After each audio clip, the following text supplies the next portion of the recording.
Helldivers 2 has been the most successful game of 2024, selling over 8 million copies and managing to blow up in an already saturated market. Arrowhead Games finally got their big break here, and Sony, who were the ones publishing the game, found themselves a golden goose because Helldivers 2 was basically just printing money for them. And the game developed a massive community of players that were ready to spread some democracy, all for the glory of Super Earth. But apparently, even if you are a big contender for winning Game of the Year, that doesn't mean you're untouchable, because for as big and successful that Helldivers 2 has been, it's also been plagued with controversies to the point where their most recent fiasco caused the game to get over 200,000 negative reviews on Steam. So we're going to talk about all the different times the Helldivers 2 team got themselves into some hot water with the community, and how a lot of that drama was honestly just self-inflicted and completely avoidable. So starting off with the one you're probably most interested in, and the reason you clicked on this video in the first place, which is the way that Arrowhead Games and Sony managed to mess up so bad over the span of a few days that the Helldivers 2 community had to undertake an IRL campaign mission to restore democracy to the game. The big issue here is that Helldivers 2 was made by Arrowhead Studios, but it was published by Sony. The game released both on PlayStation and on PC, and when you were getting Helldivers 2 through Steam on PC, you were given the option to log in using your PlayStation Network account if you wanted to. There was a little disclaimer on the Steam store page stating that the game required a PlayStation Network account, but you could honestly just press skip and keep on playing like normal, so it really wasn't that big of a deal. The problem here comes from the fact that 3 months after the game released, Helldivers 2 came out with a statement saying that the previously optional choice of linking your PSN account was going to be mandatory from now on. So they set a pretty clear ultimatum here.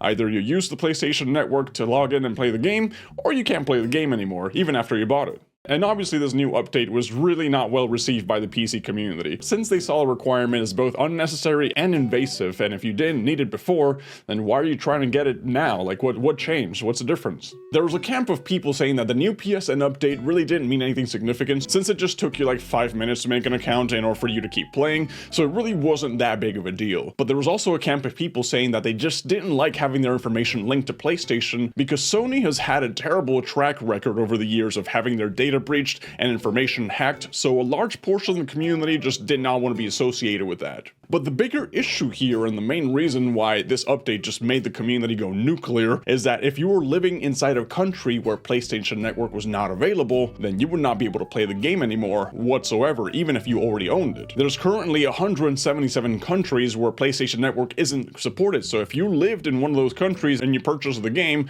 they were basically taking the game away from you. And Sony, in an absolutely marvelous single-digit IQ move here, was outright trying to scam the Helldivers players who lived outside of supported countries, and they were also trying to bully the others into making a PlayStation Network account so that all of their information could be tracked. And obviously the PC community did not respond well to this, and this caused tremendous backlash, including review bombing the game and gathering over 200,000 negative reviews in just a couple of days on the Steam page. Like, do you know how many people you have to piss off in order to get 200,000 negative reviews on your game? Like, I'm not a review leaver myself, I'm not that kind of guy, and I'm pretty sure that the majority of people aren't also review leavers, so for you to pile on 200,000 negative reviews, you have to have pissed off millions and millions of people here. The criticism that they were getting on social media was a PR nightmare, and the players were demanding refunds for their game, and the intensity of this outrage got so big that Steam itself started issuing refunds to some of the players who bought Helldivers 2, even if they were already past the 2-hour game time threshold that the Steam refund policy states. So Sony started bleeding money like crazy, and it was the most public display of them taking their own golden goose that they found that was guaranteed success for years, and they just started choking the thing out in public for the most absolutely stupidest reasons, and ruining all the goodwill that Helldivers 2 had gathered with the community. And in just a matter of days, the game went from being one of the most beloved releases of 2024, Game of the Year contender, to having a literal angry mob of players chasing it out. The pressure was so much on Sony that eventually they had to cave in and retract the requirement to make it so you didn't have to link a PlayStation Network account anymore. But my god, the damage was already done here. The community's trust and perception of the people who were in charge of the game was shattered forever. And the absolute worst part of this all is that Arrowhead Games took most of the heat for what Sony tried to pull here. So I'm not saying that Arrowhead Games is completely innocent, but it was mostly Sony's fault for wanting to be greedy here.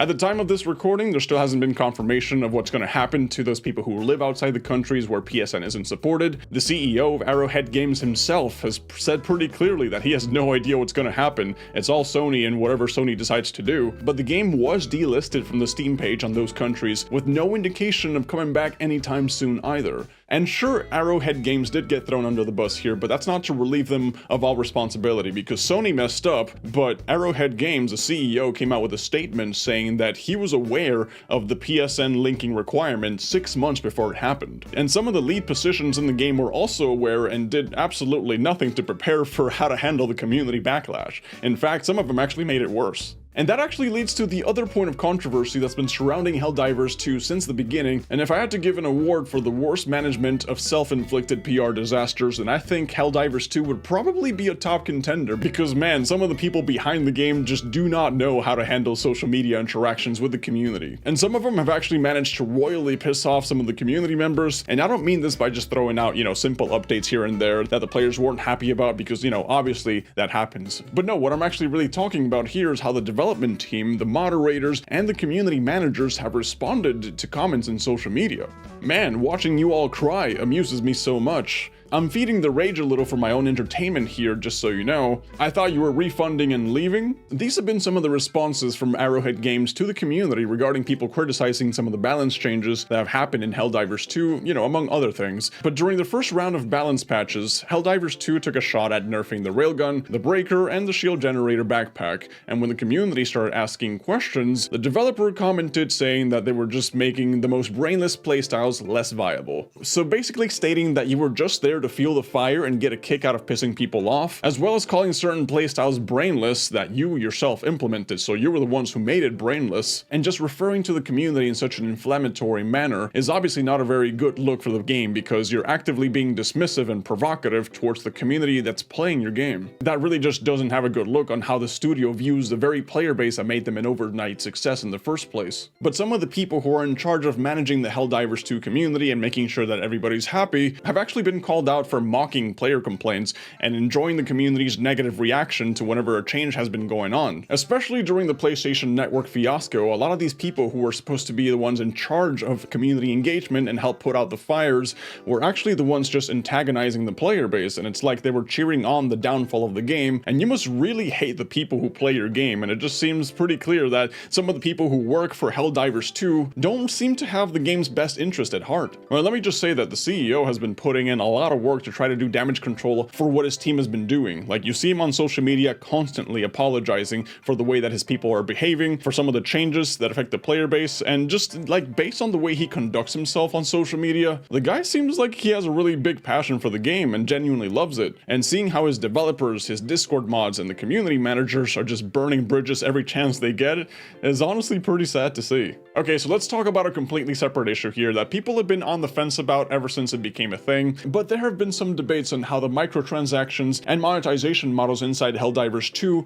may promote pay-to-win mechanics. Which, to start off, let me just say that pay-to-win mechanics inside a PvE that's a co-op, not really a PvP, that doesn't really make sense to me, honestly. Like, there's no esports scene here, you're not winning against other players. But Helldivers 2 has a monetization model in play, which apart from buying the game for an outright $40, you also have a rotating shop for cosmetics, and you have a feature called War Bonds. So War Bonds, just think of them like battle passes without time limits. But the controversy comes from the fact that the rewards on the War Bonds do have weapons and gears that are premiums that you can't get without the War Bonds. And as they are now, they are pretty balanced, Usually what you get is a side grade, which is just like an alternative option for weapons to play the game differently, while still being relatively at the same level as things you can get in the game without spending money. And the CEO has stated that they want to keep it like this to avoid pay-to-win mechanics. And while that statement may be true today, that doesn't mean that things will always be like that, because who knows what the game will be like a year from now. Maybe people will get tired of the side grades and they'll want to start incentivizing people to spend money by bringing actual better weapons than the ones you can get through progressing in the game. So the main issue here isn't that there's some sort of gameplay advantage to the War Bonds, but it's more so that because of the way that the War Bonds are designed, they open the door for future possible pay-to-win scenarios, especially if Sony's the one that's pushing them. And because of that, the community has been on and off about the whole microtransactions debate, with some stating that the game already already cost $40 up front, so there shouldn't be a need for microtransactions in the first place, and others thinking about how the game could just end up going full Genshin Impact, where you can play the game normally, right, with the free weapons that they give you, but they're gonna heavily incentivize you to spend money to get the stronger gear instead.